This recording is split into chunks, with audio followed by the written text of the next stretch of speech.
अभी एक वीक पहले ही आपकी एक वीडियो आई थी कि बचपन में ही मेन कंडीशनिंग बच्चों की हो जाती है 15 साल की एज तक, what they learn, what they absorb from the environment. तो ऐसा क्या करें कि उनकी ग्रोथ एक पॉजिटिव फॉर्म में हो और किसी चीज को लेके कंडीशनिंग ना हो, पक्की कंडीशनिंग ना हो। Just encourage her to ask as many questions as possible. Let her question everything. बस ये सिखा दो उसको कि बचपन से ही क्वेश्चन पूछने से कभी पीछे नहीं हटना है, और जब भी वो कोई क्वेश्चन पूछे, give your 100% attention to her. Show genuine interest in her question, चाहे वो आपको मीनिंगफुल लगे या मीनिंगलेस लगे, चाहे इंटेलिजेंट क्वेश्चन लगे या फूलिश लगे, क्योंकि ये तो हमारा अपना पर्सपेक्टिव है जो हम बोलते हैं इंटेलिजेंट है, फूलिश है, जबकि बच्चों के क्वेश्चन एक्चुअल में इंटेलिजेंट होते हैं क्योंकि वो कुछ भी पूछ लेते हैं.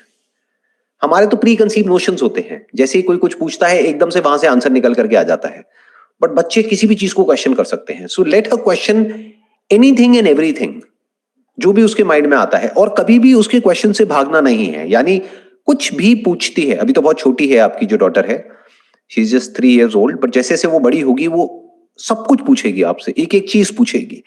तो जब भी वो पूछे तो आराम से बैठ करके एक एक चीज का जवाब दो, चाहे वो क्वेश्चन कितना भी अनकंफर्टेबल क्यों ना हो. और साथ साथ ये भी बताना है कि जो भी हम आपको समझा रहे हैं that is coming from our own perspective, but you need to figure out कि what is the real answer. That is just a perspective. इसी क्वेश्चन को आप किसी और से पूछोगे तो हो सकता है आपको कोई और आंसर मिलेगा.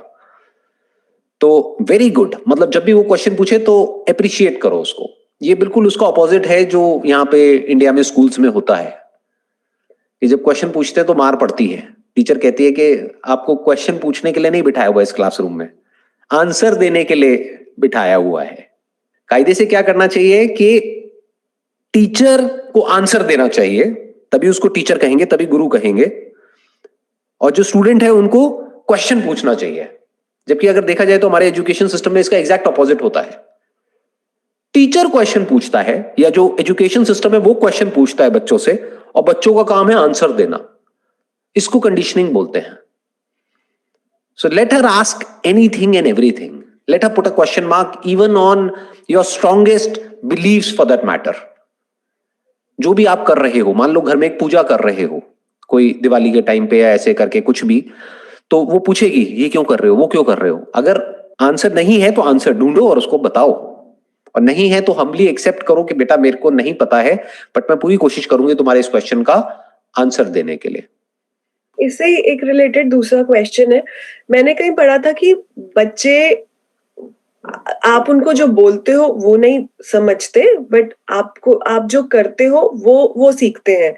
तो कुछ चीजें अगर हम में नहीं है तो वो अपने बच्चों में कैसे लेके आए. For example, there is one thing कि कितनी भी स्ट्रॉम आ जाए, but you have to be calm. एक आपका भी सेशन था that there was a painting, there was a storm and but the person was very calm. So if I get very anxious very easily, so मैं कैसे सिखाऊं कि you have to be काम, या कुछ भी जो भी एक लाइफ स्किल्स होती है, वो अगर हम में भी नहीं है कुछ, तो वो हम कैसे सिखाएं. अगर एक्चुअल में आप उसको कह रहे हो डोंट बी एंशियस, और आप खुद एंशियस हो, तो पहले अपनी एंजाइटी को ओवरकम करो, फिर उसको बोलो. नहीं तो उसको क्लियर बोल दो जो सच है. अगर बच्चों को कुछ सिखाना ही है ना, तो सच बोलना सिखाओ, सच सुनना सिखाओ. That is more important than any skill or any habit for that matter. कि उनको सच बोलने की आदत पड़े, और सच बोलने पर उनको एप्रिसिएशन मिले, और हम भी सच बोले. ये बहुत जरूरी है. मतलब इमीडिएटली अगर आपसे भी कोई गलती हो गई, जैसे आप उसको कुछ सिखा रहे हो और आपने खुद ने वो गलत काम कर दिया या आपके हस्बैंड ने कर दिया, तो इमीडिएटली आप लोगों को उसको सॉरी बोलना चाहिए कायदे से. जैसे मेरी बेटी मेरे को टोकती है, मैं अपने फ्रेंड्स के साथ में जब फोन पे बात करता हूं तो एक आध वर्ड कोई ऐसा मुंह से निकल जाता है तो इमीडिएटली उसकी आवाज आ जाती है पीछे से, पापा. तो मैं कहता हूं अच्छा सॉरी सॉरी सॉरी. कहने का मतलब है कि जो भी आप करते हो उसी से वो सीखते हैं बच्चे, इसमें कोई डाउट नहीं है. और एक्चुअल में अगर आप थोड़ा और डीपली अगर इसको समझेंगे फ्रॉम द साइकोलॉजी पर्सपेक्टिव, आप भी क्या हो, वो नहीं जो आप बोल रहे हो, वो जो आप कर रहे हो. कोई भी इंसान बोलता कुछ और है, एक्चुअल में होता कुछ और है. तो कोशिश करो कि अपने आप को जो आप कर रहे हो उस लेवल पे चेंज करो, और नहीं कर रहे तो एक्सेप्ट करो इस बात को और अपने बच्चे को बताओ कि बेटे मैं तो नहीं कर पाई अपनी इस प्रॉब्लम को ओवरकम, हो सकता है तुम भी ना कर पाओ बट हो सकता है तुम कर जाओ। डोंट टेल हर कि ये सही है ये गलत है। फॉर एग्जाम्पल स्मोकिंग है तो आप अपने पर्सपेक्टिव से कहेंगे तो आप क्या सिखाएंगे बच्चे को, अरे बहुत बुरी चीज होती है, कभी हाथ भी मत लगाना, ये मत करना, वो मत करना, ये हो जाता है वो हो जाता है। ये सब बोलने की क्या जरूरत है? उसको बताओ देखो इसके कुछ बेनिफिट्स भी हैं और कुछ नुकसान भी हैं, तुम्हारी मर्जी, तुम्हें पीना है पियो, नहीं पीना मत पियो। उन पे छोड़ो ना, तभी तो वो सोचेंगे, तभी तो उनका माइंड डेवलप होगा। हमारी स्पेशली इंडियन पेरेंट्स की प्रॉब्लम क्या होती है, ये हमारे नस नस में दौड़ रहा है कि हम बेसिकली एक अथॉरिटी की तरह एक्ट करते हैं अपने बच्चों के ऊपर। वी टेल देम ये करो ये मत करो, ऐसे सोचो ऐसे मत सोचो, ये सही है ये गलत है, जबकि हमने खुद नहीं फिगर आउट नहीं किया है। आइडियली क्या करना चाहिए, let them ask and question anything and everything. जैसे एक हमारे घरों में डायलॉग बहुत चलता है इंडिया में कि भाई बड़ों के आगे ना बहस नहीं करते, बड़ों से सवाल नहीं पूछते, बड़ों को पलट करके जवाब नहीं देते। तो अगर कभी ऐसा कुछ आपके मुंह से निकल जाए तो बी अवेयर कि इमीडिएटली ये बात बोलो उस बच्चे को कि ऐसा कुछ नहीं है। बड़ा छोटा क्या होता है, कोई भी हो सामने वाला, अगर आपको उसकी बात समझ नहीं आ रही है या गलत लग रही है तो उससे पूछो, ढंग से पूछो लेकिन पूछो। अगर कोई भी बात किसी की भी समझ नहीं आ रही, डरने की जरूरत नहीं है किसी से भी।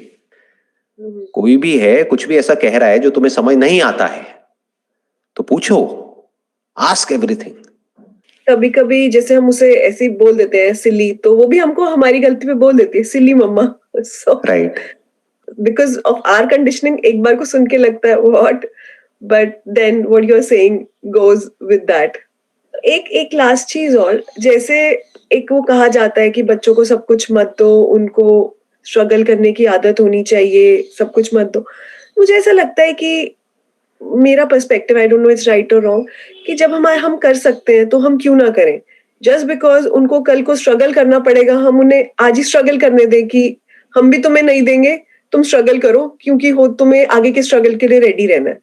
मतलब ये मेरे अंदर एक थोड़ा कॉन्फ्लिक्ट रहता है कि इजीली क्यों ना दें, जब हम दे सकते हैं कोई चीज इजीली बच्चों को तो क्यों ना दें। कोई भी चीज अगर हमको थोड़ी सी स्ट्रगल करके मिलती है ना तो उस चीज की इंपॉर्टेंस होती है हमारे लिए। जैसे फॉर एग्जाम्पल आपका बच्चा भूखा है और फिर उसको खाना मिल रहा है तो उस खाने की इंपॉर्टेंस है उसके लिए, नहीं तो खाने की इंपॉर्टेंस खत्म। आजकल ये मैं बहुत देख रहा हूं अपने आसपास में, अपनी फैमिली में, फ्रेंड सर्कल में, बच्चों को ठूस ठूस करके खिला रही हैं जो माएं हैं, इवन बाप फॉर दैट मैटर, बहुत जगह पर।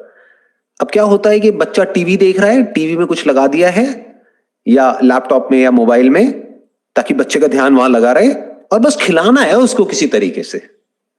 जितना हमारे माइंड में बैठा हुआ है कि इतना खिलाना चाहिए, तो किसी भी तरीके से वो खिलाना है। तो क्या ये अच्छा है उस बच्चे के लिए लॉन्ग टर्म में या बुरा है? क्या इसको प्यार कहते हैं या इसको हिंदी में अगर बोलूंगा तो मोह कहते हैं, डिल्यूजन। इसको हम प्यार समझ रहे हैं बट ये प्यार नहीं है। प्यार वो होता है जो सामने वाले के भले के लिए हो, नॉट जो हमको अंधा कर दे और उसका भला और उसका बुरा देखने ही ना दे। बायोलॉजिकली आप किसी भी साइंटिस्ट से पूछेंगे, किसी भी डॉक्टर से पूछेंगे कब खाना चाहिए, कितना खाना चाहिए, ये बच्चे ज्यादा अच्छे से जानते हैं। बट हम क्या करते हैं, उनकी इस डिफॉल्ट सेटिंग को ही खराब कर देते हैं। जब बच्चे को भूख लगेगी तो बच्चा रोएगा, खाना मांगेगा, उस वक्त दो, उतना ही दो जितना बच्चा मांग रहा है। अगर वो मान लो नहीं मांगता है खाने के लिए या नहीं मांगती है तो उसके पीछे कोई ना कोई वजह होगी ना। इसका मतलब अंदर से उसकी तबीयत खराब है। जैसे जानवरों को बारीकी से ऑब्जर्व करो, जब भी उनकी तबीयत खराब होती है वो खाना पीना कम कर देते हैं या छोड़ देते हैं एक दो दिन के लिए। क्यों? क्योंकि नेचर ने मैकेनिज्म हमारे अंदर फीड किया है। बट हम क्या करते हैं, जब तबीयत खराब होती है, अरे और खिलाओ, ताकत आएगी इसमें। ताकत नहीं आएगी, ताकत सारी जो है, जो एनर्जी है वो उस खाने को डाइजेस्ट करने में लग जाएगी, जबकि वो एनर्जी चाहिए थी उस बैक्टीरिया से, उस वायरस से या जो भी बीमारी है उससे लड़ने के लिए। तो इम्यूनिटी को हमने और गिरा दिया, उठाया नहीं है खिला करके। तो बच्चे की अपनी जो इंटेलिजेंस है उसको हमेशा बचा करके रखना है, वो उस बच्चे के लिए अच्छा है लॉन्ग टर्म में। तो कभी भी जबरदस्ती कुछ नहीं देना है, ना जबरदस्ती कुछ खिलाना है। That is one.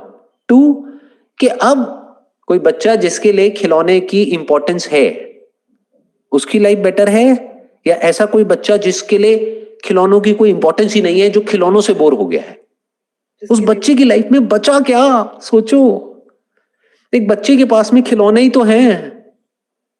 अगर हमने एक्सेस में उसको वो खिलौने दे दिए और सब तरफ से सब रिलेटिव्स ने प्यार के नाम पे खिलौनों से भर दिया उस बच्चे का कमरा, तो अब वो बच्चे को एक्साइटमेंट ही नहीं होता उसको कोई नया खिलौना मिलता है तो, क्योंकि ऐसा कोई खिलौना है ही नहीं जो उसके पास में ना हो। क्यों? क्योंकि हम अफोर्ड कर सकते हैं। तो हमने क्या किया, उस बच्चे के अंदर जो एक एक्साइटमेंट नाम की चीज होती है, जो छोटी छोटी खुशियां हमको मिलती है जब हमको कुछ मिलता है, उसका ही हमने मर्डर कर दिया एक तरीके से, उस खुशी को ही मार दिया। इसलिए बच्चे के अंदर जो चीजें हैं, जो भी कुछ है, उसकी इंपॉर्टेंस होना बहुत जरूरी है। अब इसका मतलब ये नहीं है कि हम बच्चे को कुछ दे ही ना, कि वो मांग रहा है और ना दें। आप समझ गए? दोनों में फर्क समझ गए? एक एक्सट्रीम हमारा माइंड क्या सोचता है कि बिना मांगे ही सब कुछ दे दो, तो क्या होगा, उसके लिए चीजों की इंपॉर्टेंस खत्म। दूसरा है कि वो मांग रहा है और आप दे सकते हो और आप नहीं दे रहे हो, ये गलत है। दे सकते हो तो दे दो, बशर्ते कि वो उस बच्चे को हार्म नहीं कर रहा है किसी तरीके से, बट उस बच्चे की खुद के अंदर से आ रहा है और वो मांग रहा है, not out of your own guilt कि भाई मेरे पास में और मेरे हस्बैंड के पास में टाइम तो होता नहीं है, हम अपना काम में लगे रहते हैं, अब हम इतना कमा रहे हैं, थोड़ा सा बच्चे को दे देते हैं तो वो कॉम्पेंसेट हो जाएगा। ज्यादातर लोग इस वजह से गिफ्ट देते हैं अपने बच्चों को, जबकि उस बच्चे के लिए टाइम ज्यादा इंपॉर्टेंट है। आप उसको मत दो ना टॉयज, बट उसके साथ में टाइम स्पेंड करो। सिर्फ आप ही नहीं, आपके हस्बैंड भी, आपकी फैमिली, सब लोग मिल करके इकट्ठे इस तरीके से टाइम स्पेंड करो जब ना कोई मोबाइल फोन हो आपके पास में, आपके हस्बैंड के पास में, उस बच्चे के पास में, ना कोई गैजेट हो, ना कोई टॉय हो, बस आप तीनों हो।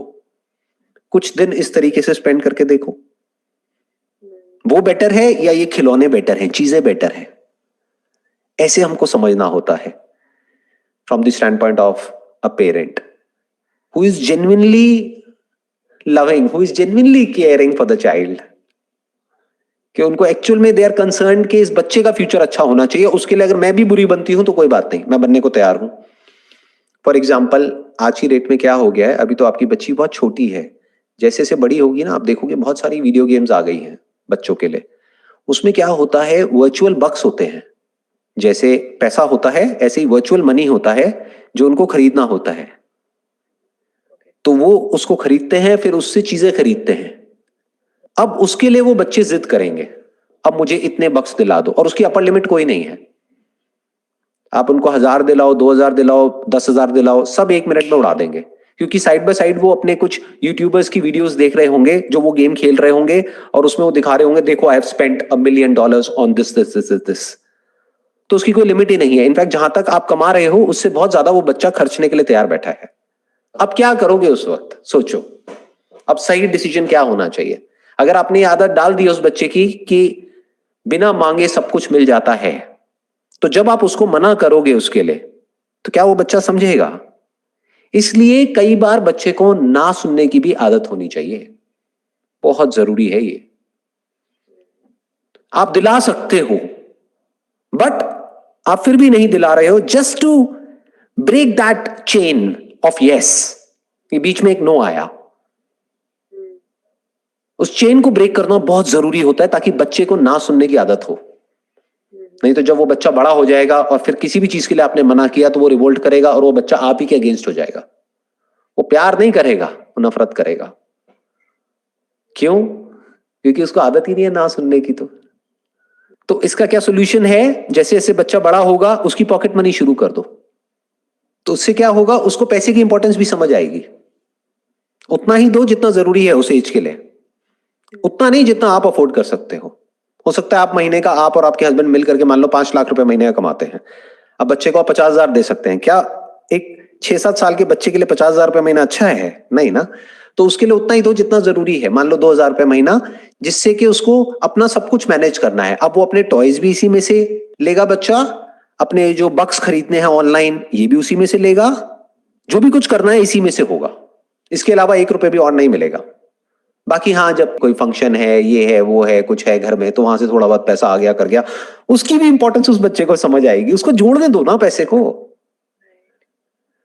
उसको बोलना है कि तेरे को ये लेना है, नो प्रॉब्लम, ले अपने पैसे जोड़ो। उसको सेविंग सिखाओ, उसको पैसे को मैनेज करना सिखाओ, उसको पैसे की इंपॉर्टेंस सिखाओ। क्योंकि अगर ये सब उसको नहीं आएगा तो कब आएगा? इसी को कंडीशनिंग बोलते हैं।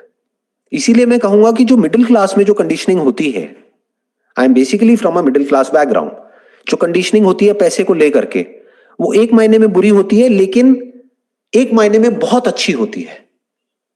क्यों? क्योंकि हमको पैसे की इंपॉर्टेंस पता होती है। हमको ये पता है कि पैसा मतलब क्या, कि जब वो 10 रुपए मिलता था मेरे को, तो वो उसकी क्या इंपॉर्टेंस होती थी वो मुझे पता है। राइट। कि जब आता था तो मैं कैसे उसको सेव करता था, कैसे अपनी गुल्लक थी उसमें पैसे इकट्ठे करता था, फिर तोड़ता था, फिर उसमें से कुछ लेता था। तो I understood the importance of money at a very young age. तो आज भी मेरी कंडीशनिंग है, आज अगर मेरे को खर्चना है तो आई ऑलवेज लुक एट कि इसकी वैल्यू है या नहीं है। ये नहीं कि मेरे पास में है तो सही, ले लो ना, क्या फर्क पड़ता है, ऐसा नहीं जी। ऐसे अगर आपका बच्चा सोचने लग गया तो बहुत खतरनाक सिचुएशन में आप चले जाएंगे। स्पेशली आप तो अब्रॉड रह रहे हैं, वहां पर तो आप जितना भी कमा रहे हैं, आपसे ज्यादा कमाने वाले आपके आसपास में बहुत होंगे। तो अगर वो बच्चा इस तरीके से जीने लग गया कि मेरे माँ बाप तो मेरी सारी ख्वाहिशें पूरी करते हैं, तो एक ना एक दिन एक ऐसा पॉइंट आएगा जब जा करके आप अटक जाओगे। जैसे आपकी बेटी है, वो जब बड़ी हो जाएगी वो कहेगी मेरे को तो ये वाला मॉडल चाहिए, लेटेस्ट जो मोबाइल फोन का आया है ना। आज भी जो फोन्स हैं वो 1-1.5 लाख के तो आ ही जाते हैं, हो सकता है उस टाइम पे 5-5 लाख के भी फोन्स आ जाए।